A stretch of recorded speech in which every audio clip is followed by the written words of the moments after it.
Hi guys, welcome to About 30, a show that focuses on men navigating life before 30. I'm Festus, and with me here is my guy Sep. What's up, guy? I do all right, bro. Thank you very much for having me. You know, we always have meaningful conversations, but I think today is a special day. Exactly. And I'm looking forward to what we have today. Okay. And today we'll be introducing a very important topic, which is really quite phenomenal for men heading towards 30. We're going to be talking about black tax. Wow. And with me here is Ginika. Yeah. Hi. Thank you for having me, Festus. I'm quite excited to be here. You don't want to thank me? Thank you, Joe. I have you too. Joe, my guy. Exactly. Thank you so much. It's quite excited to be here talking about this. You know, this it's really a topic that is common and is widespread and very, very pervasive because I know Festus very well, and I know you must have had that experience at one point in time. So, Certainly. And when I learned you're the one doing this thing, I just say, yeah, you have the best experience. So Exactly. you don't pay tax, tire. even you. I don't pay. There have those points where we've had to think about or more. This one don't come up like this. This one don't come up. How would take this one? But I think it's just part of something that as Africans, like, we don't even think about it. We just grow up, and black tax is already something we are paying, even without knowing the name. And I think so many people, so many young people, 30, do not even know they are paying black tax. Okay, so in that case, I think we need to conceptualize what is black tax. What does black tax really mean to you, Sep? Let me start with you. Well, I think it's a lot. I would want to come from the problem perspective. In Nigeria, like in most other developing countries, where there is poverty, we have over 133 million Nigerians below poverty line. Then there is unemployment. Then you talk about the minimum wage being 30,000. So when you run these numbers, you would know that in an average family of 5, there could be only one, if there is even one person doing well. So what happens to the rest? How do they survive? So our culture makes it, has structured in a way that everybody would have to depend on that one person. That's very interesting. So the person will be actually trying to service other people, ensuring that whatever he gets reaches to other people. Maybe not even optional. It's not optional in most cases. It's something you have to do. So it's a tax you pay.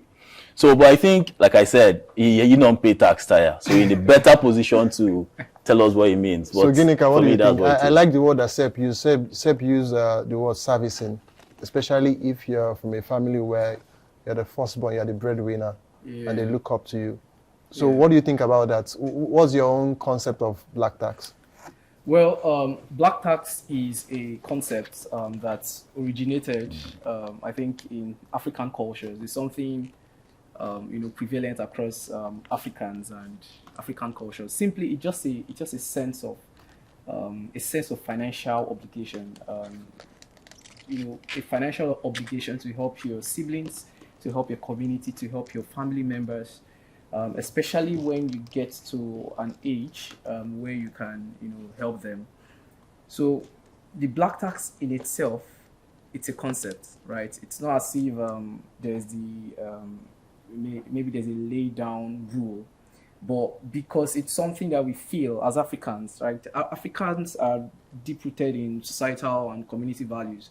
So that sense of helping others, it's just something. So that's basically what black tax is, just a sense of financial obligations towards your siblings and your family I think, community members. Yeah, I think I agree with you. We are deeply rooted in communalism, in Africa. Yeah, exactly. And I like the fact that you pointed it back to Africa, because if you're familiar with the Western world, or if you're familiar with, if you watch American movies, and you hardly see, this phenomenon running through their society. Exactly. It's even in books that we've read, we've never really, True. I think it's just peculiar to Africa alone. Yeah, and I think that's from the cultural perspective.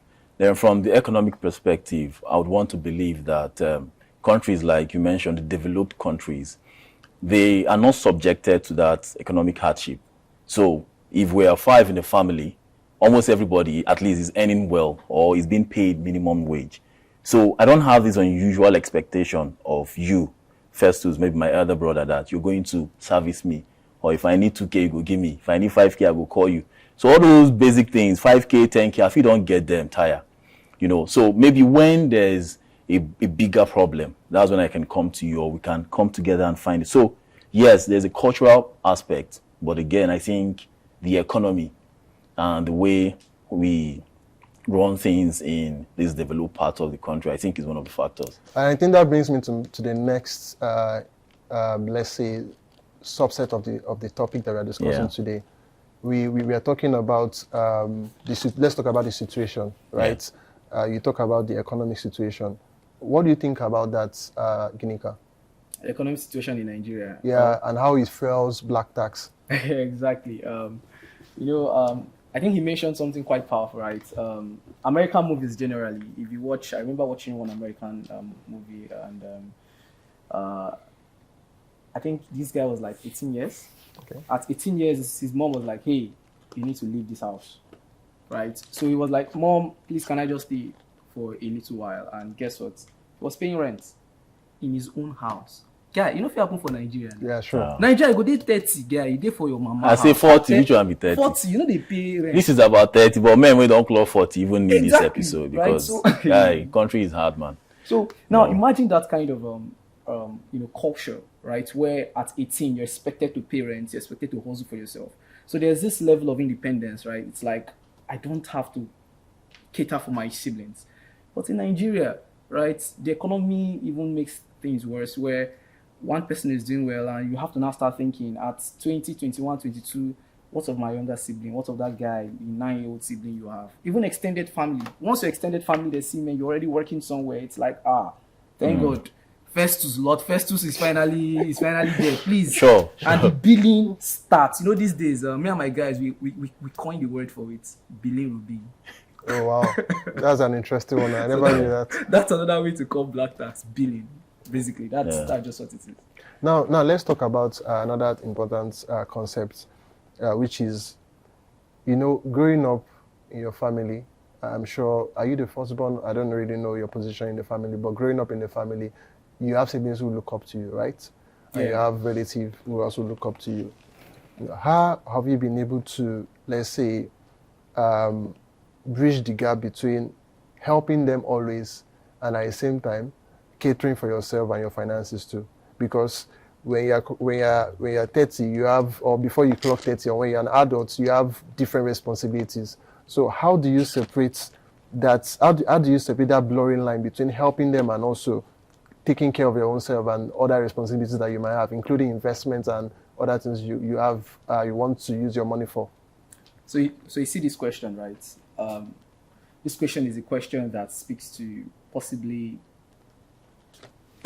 almost every 30-year-old or around 30-year-old-ish man or woman out there as an African. This particular question. It's something, and I think that's really the topic today, thriving in the face of black tax, right? Because it's something that black tax is good in a way, right? Because black tax helps. If there were no black tax, I remember the very first time I got admission, my first school fees was paid by my uncle, right? Okay. He had no obligation, obviously. He paid that. If he had not paid that, I probably wouldn't have, even started and, finished. Now, growing up, things were hard, as with many other people would experience. Yeah. But the moment you are done with school, and I think another thing, it focuses you, because I know when I was in the university, there were some of my colleagues that were, going for parties and going for different things. I could not go for those things because I knew there was something waiting for me back home. Even as a student, I still need to, maybe work for one or two things to make sure that I could send, some things I could send back home. So it's something that it weighs you down, right? At times, but as a man, as a woman, you have to think of, how do I thrive in this? So the way that it eventually happened is this: in order for you to thrive as a young man in the face of overwhelming black tax, overwhelming billing, the first thing is clear communication. If you do pass yourself. You understand? Yeah, sure. So I see some people like there's someone I know right now. He's really he's under. He has a lot of debt, and the reason is it's not for himself. It's for his cousin, right? So his cousin had some misfortune, and this guy took all his savings. I'm talking millions of naira, right? He took all his savings, millions of naira, to help out his cousin, thinking that this is a situation that would be done over maybe say 1 week or so. But guess what? The situation lingered. And this guy had to start, borrowing money here, borrowing money this, borrowing money that. At a point, his own financial goals, his own personal growth was very hindered. And you see this guy today, he's a shadow of himself, right? A very promising young man, shadow of himself. Why? Because he has, maybe taken he has beaten the bullet, right? For his cousin, not even for himself. And this is something that is quite prevalent across many African families. There are so many people I know that I know someone that wanted to get a car.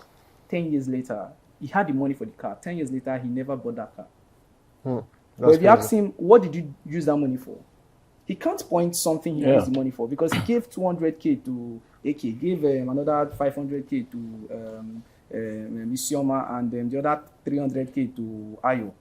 The point is, as young men, especially when you are pushing this age, you have a lot of personal goals, you have financial goals, because you do not want a situation whereby by 40, should they say life begins at 40?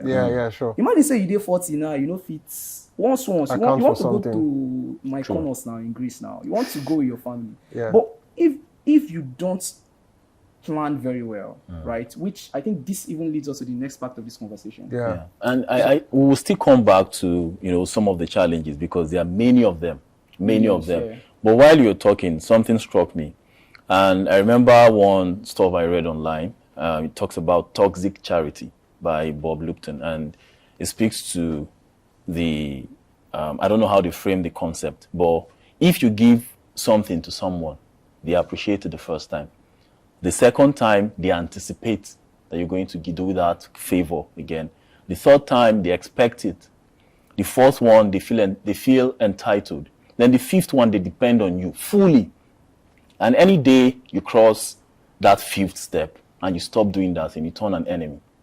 So my question is, I know we'll still come back to the challenges, but my question is, how do we manage, or how can you differentiate paying black tax at something, knowing the advantages? We know all these things. Most of us wouldn't be here if other people have not supported us. True. So there are massive advantages to these things, but we need to find a middle ground. But how do you manage that sense of entitlement, over dependency on maybe first born, or maybe other people that may be more fortunate than the rest? So how do we try to, strike that balance? What's the difference between paying black tax to our family members and ensuring that they are not entitled or over dependent on us? Yeah, I think I will extend that question to guys on your streets. Okay. I don't know if there are guys on your street that once you are pulling to your street, you're like, course, they're everywhere. So one of even the close things, to the office. Exactly. So one of the first things I've learned, by the way, is all of us know God. Okay. Do you understand? As they come on your cap and they come on my cap. If you want to sleep on the ground, I will sleep on the ground. Okay. So one way, this is the first answer to avoid that. One is no greed. Especially now, I'm not talking of siblings. I'm not talking of the not extended family. Now, say the guys on the streets, people on the road. Yeah. No greed. You call me boss, I call you boss. You be me, I be you back. Right? The moment you have that, you have that format first, it kind of helps a bit, because billing doesn't end. As you've mentioned, from what you've mentioned, 1, 2, 3, 4, 5, by the fifth time, you are not a bad guy. But when it comes to your siblings, it comes to your family, right?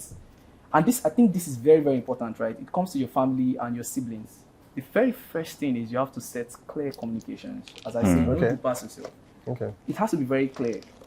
One, I think one of the formats a lot of us learned was, if you are earning 100K, your people should believe you are earning 40K. Okay. Right? So to manage expectations. Exactly, to manage expectations. So within the 40K, you now have, say, 5K that in your head for your own personal budget. That 5K would now be something that will be used as black tax. And do you think they need to know your salary itself to start with? They don't need to. They don't, but sometimes you have to communicate, because when we got our first job, because of the name of the company, my brother said, you don't earn 600,000. I say, Oga, my money. If I run transport, chop finish, salary don't finish. I'm telling you that way back in school that I was working in Nigerian Stock Exchange because of the name. Say at the end, I say, okay, I just finished NYSC start work. Who won't pay me 600 for this kind of economy? So, but I didn't specify the exact amount. I gave him I created a picture that this is it, and I'm being very honest with you. See waiting at the chop, as money. So don't over-expect. Don't think if I give you 5K, then I'm not giving you up to 1%. You go to work, bro, when you divide what you they earn in a month by 24 days, working days, and even a number of hours, you see that sometimes you spend close to 2 weeks of what you earn giving to other people. I also think it's important, is making an important point about budgeting. So I wanted to wrap up on that. Right. So what do you think about it? One is, as I've mentioned, communication. Okay. Communication doesn't necessarily have to be your salary, you understand, but communication about expectations so that we all manage expectations. Then two, as you say, it's not everything that you can solve. No, do pass yourself. Yeah. It's not everything, right? It's not all. If you solve today's zone, tomorrow's zone is coming. If you solve next tomorrow's zone, another one is coming. The question you should ask yourself is, if anything happens to you right now, you're in a hospital bed, or something unfortunate happened where you can't work, will your family keep living? Definitely. The answer is yes. So the third thing, and this is very, very important, the third thing as a 30-year-old guy, you need to know, you need to learn how to say no. Okay. I think that's very important. You need to learn how to say no. I will tell you something, right? I went to Abuja recently, right, with Ibom Air, and I don't know how I posted a picture. I posted one picture, just one picture. On your WhatsApp status? On WhatsApp. Oh my God. And I started getting questions on WhatsApp, Facebook Messenger. There are some guys that from nowhere, you've not contacted me the last 10 years. You just saw something, you're like, this guy is now a guy. Good. Guy just say, how far. I say, hey, I did fine. I say, guy, I beg. I'm like, oh my God. He say, red. So you need to learn how to say no. Because if not, you will get to a point where you can't do anything. Yeah. I also think you need to have budgeting. You also need to protect yourself to, like, you posting that picture, for instance, give them this impression of you've made it already. How far can we? See, I don't post pictures. If you check my Instagram, for example, I remember I just did one thing once on Instagram. A lot of people, guys, girls, I was like, I never get money. Selling now package, Exactly, in our package. Now fake life, all but of us. That's the communication we are talking about, right? You need to be able to say no. And you need to have a budget. I have a budget for black tax, right? This is something me and you will discuss. Yeah, of course, on personal level. Okay, every that's month, interesting. I don't exceed it. Oh wow. Once I have my budget, I know how much of my salary, right, is my budget for black tax. Okay. At the beginning of the month, I have it mentally. This is it. Now, when the family issues are coming, I'm putting this, putting that, putting this, putting it. But once that thing ends, except someone is dying or it's one emergency something. If not, I'm not doing it. If like tell me, no, wala, ask someone else. Because I've observed that if you can't say no and can't budget, if you can't say no and you can't budget, then you are just setting up yourself for financial destruction. Okay. So one of the points I just took out is know when to say no and how to say no. Very critical. So I think to wrap it up, it's very important that we summarize the entire point. So the first thing is, due to our society, due to where we are from, it's inevitable. You are going to pay back tax. You are definitely going to pay it. And at the same time, the economic situation of our country has made it quite difficult for you not to escape paying black tax. And I forgot the number of families because if you're in a family where you guys are just two of them go get down. But imagine you're in my family now, we're 9. Oh my God, that's so let's assume from the numbers we put together that maybe I get to be the firstborn, I guess. The second son. Oh wow. Let's assume that I get to be the more fortunate guy, or my elder brother is the more fortunate guy. Billing go kill him. Exactly. Because he has up to 8 people, and this pressure is really not good. Mentally, it messes you up. Mentally, psychologically, it messes you up. Because sometimes if you are not very, very, very, very intentional about some of these things, you get to a point when you self-reflect and introspect on see my money. You could just vex. Exactly. So in that point now, to wrap it up again, it's important that we understand the situation. Yeah. The economic situation is really quite bad, and because of that, it's inevitable. You're going to pay back black tax.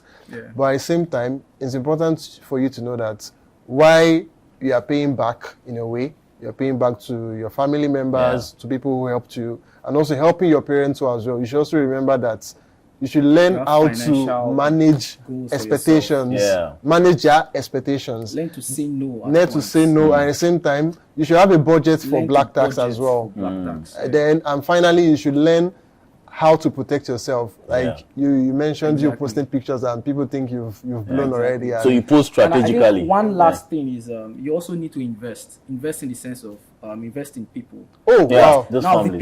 the people rather than giving today, someone comes for 2,000 naira or 3,000. I love that. Giving. It's good to what skill do you know or would you like? If you invest in that within maybe like 1 year, that person will be also good on self-independent themselves and will be able to also help with black. I think that's startup fund. Usually. So you're giving the person a platform to launch their skills. So rather than giving them fish, At least you're tuning them out to that fish. one is another black tax you don't have to pay again. So it brings me to one very important aspect of this conversation. You know, we are very big on family values. And if you're big on family values and you're a responsible guy, you know that black tax is inevitable because it's something you know you want to do. But sometimes, even when you may not be in the best position to do those things, there's some form of resentment and relationships may strain over time. So the question is, how do you think, or what's that one strategy you think you can give us guys within 30 to Something manage, that you've used. you know, so have been able to manage that relationship with siblings and maybe parents when you really don't have, maybe they don't believe you or they begin to feel, oh, this guy is now feeling like. So how have you been able to do that? Thanks a lot, Master Sep, for that wonderful question. Lord Festus. That question is really the heart of everything we've said so far. Thriving in the face of black tax, right, especially with your siblings and your family, requires open conversations. Okay. You need to be able to have open conversations with your parents and your siblings. In my case, I have a situation whereby I let them know, hey, things are hard, right? I'm not able to do as much as I could do, even beforehand, even anticipating the black tax, because you know it's going to come. So you need to be able to anticipate it and now speak to them. Open conversations, very honest. Now remember, in your head, you already have a budget for this. Yeah. Okay. You don't need to tell them that, right? But it's something that you just have a very open. So they can lower their conversation expectations. To lower their expectations, and you let them know that, see, everybody needs to hustle. Legal hustle. Everybody needs to start doing legal different hustle, very things. Very important. something what are very you doing? legitimate. Right? What are you doing? I told my sister, my brother, hey, you guys have to start looking for something. You have to do this. You have to do that. That way, the burden get reduced on myself and my brother and mom and everything. That way, it's easier for everybody. So open conversations is the key. When knowing when to say no, you don't always have to give black tax. Always, if you keep giving, the day you don't give, that's a problem. Yeah. But if you know how to give black tax, you know when to say no, and you have those open, healthy conversations and you anticipate it. Then I don't think that relationship strain would happen. Okay. Another last thing, very last thing is you can't do it all. Okay. At some point, you have to accept that the relationship might be strained. Yeah. Especially when it comes to your extended family. Yeah. You have to accept it at some point. Important, It's going to happen because not everybody would understand. Yeah. But it's fine. It's okay. Self-preservation first. So you don't run empty. Exactly. In the future, you can then help. So it's okay for maybe an extended family to even say, this guy is stingy or something, but it's okay. It's okay. You don't always have to. Everybody, I need to make sure he doesn't think I'm. Don't have to please everyone. You don't have to please everybody. Yeah. So that's the third thing I would say on that. Okay. So I think it's very important that we draw the conversation to a close. Yeah. So far, we've been able to identify that, number one, black tax is deeply rooted in our society. It's deeply rooted. We can't avoid it. We can't run away from it, right? And at the same time, we live in a communal society, and many people have helped us in the past. So that is the advantage of black tax. Now, moving on to the next point, we also talked about how it is important to manage expectation. Yeah. You need to learn when to say no. Then at the same time, you need to have, like the Guinea said, open conversations. And that is when you get to manage your expectations. Then at the same time, you need to have a budget. The budget is very important. So in a month, depending on how much you earn, how much are you giving out? And once that amount is exhausted, you shouldn't even think of, let me top it off or anything. You wait till the next month. Direct the person to the next month. By next month, yeah, exactly. So then at the same time, I think you mentioned an important point, which is empowerment. True. So instead of giving them fish, you should learn to teach them how to fish, empower them, especially your siblings. Get them skills that would allow them to be self-sufficient, or better still, get them employment opportunities or get them jobs majorly that will make them, useful for themselves. Then you can just focus on your parents, for instance, because they are aging already. Exactly. Right? And some people actually find a way to open small businesses like shops for their parents and everything. And I think that is what we've discussed so far. And it's been an insightful conversation. All thanks to Sep and Ginika. Yeah. Before we end the show, we have a game we normally play, and that is handled by Master Sep. Sep, over to you. Yeah, bro. I'm a game master. So, well, we're going to have it in form of a question, a Q&A session, because of time. And, well, you just send them now to go and listen to Financial Nugget. Exactly. And one of the question is, Ginika, what's the worst money mistake you've made in your life? Worst money mistake. Worst money mistake. Interesting question. Worst.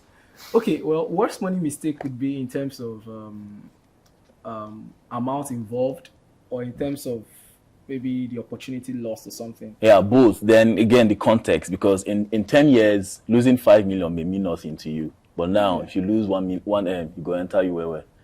So you can just give us the context. What's it like? So rent was getting due at some point. I think this was even just 2 years ago. With all the financial sense, and that's why it's very painful, because I went into this with my eyes open. Rent was getting due. I had the money down already, but there was this I think it was Rackstelly. I think that was the word. Ponzi. Yeah, I actually don't do Ponzi, right? But okay, I don't even know why, right? Because I had people around me. I've even advised them, hey, this stuff is going to crash very soon. But yeah, I was like, you know what? And the thing about me is, when I do stuff, I go in fully. Oh, okay. Right? I don't do very heavy. I'm like, if I put 100K, what will I get? 130 or 150? Nah, that's not enough. Enough reward to justify the risk. Yeah. So I put like 600 and your rent money. The whole rent. Oh my god. Like 600 and guess what? It was that month. My intention was, once I put this money and the money comes out, I'm done. Yeah. Like I'm not even going to, but I put that whole 600 plus. And the funny thing then was, that was even before Ethereum had a rally, right? Yeah, I remember that period. That was during the COVID now. Yeah, I had like 500K in Ethereum or so. I just took out the whole 500K from that one, then added some other money, like 600, 700, just put everything in Rackstelly, and it went down the drain. Went burst. Oh my god. Ethereum had like 300, 400, 500% afterwards. I was like, oh my lord. Wow. That's terrible. Mistake. Yeah. That's terrible. Thankfully, I was able to recover faster and other things. And good. Lucky you, the stakes were not so high. Yeah. Then, because you never can tell. Maybe, assuming, let's just paint the picture. You have kids now, and you have a wife. Oh, wow. And many people depend on you, and you're making that kind of mumu mistake. No try them again, guy. Understand? Although I did Ponzi, you did Ponzi too, have you? I wasn't part of I did MMM. Yeah, but it was mad that time, and it's so good. I came out of it, and I was like, this life. This life. I couldn't boast of.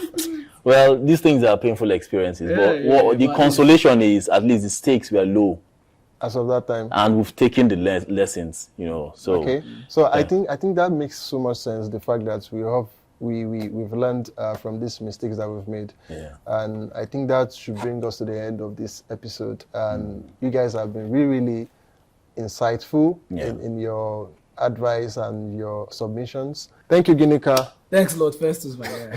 Thank you, Seb. Thank you, Lord Festus. You're a good man. Thank you, everyone, for staying with us to the end of today's show. It's been an insightful conversation. Yeah. Really. Thank you, and see you again on About 30. Bye. Cheers.